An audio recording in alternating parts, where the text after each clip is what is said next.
gonna make my new favorite salad, which uses these beautiful jicama from the Hmong farmers in the Central Valley. Oh my gosh, it's so tasty. Of course, the end of season tomatoes, these pineapple tomatoes, umeboshi, my favorite, and I have some shiso leaves, purple shiso leaves that I salted and let them get a little bit pickled. So I'm gonna chop all this up with my new Messermeister knife. Oh my gosh, is that gorgeous or what? You know, jicama you have to peel a little bit, you know, carefully. It doesn't peel with a peeler that well because there's some fibers right on the edge of the skin. So what I like to do is peel off most of it, and then I like to cut it in thin slices for the salad.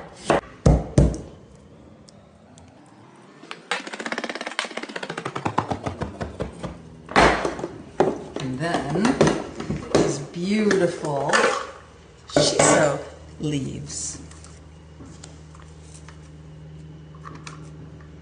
Have you ever had too much shiso in your house? Like the farmers markets, some of those farmers sell big bunches. All you have to do is lightly salt the leaves and pack them into a container like this, and then boy, you've got those beautiful, fresh, minty Japanese shiso flavor.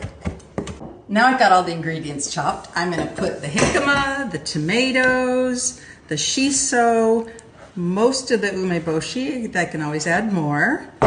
And then a dash of rice wine vinegar. I use the unseasoned because I find it has, I can then control, I love control, the sugar and salt in the dish. But ooh, you gotta toss it really well. That purple shiso, pineapple tomatoes, and jicama, it is the most yummy salad. Look at that. It doesn't even need salt or oil. The plum and the shiso, and then of course the tomato, really tasty.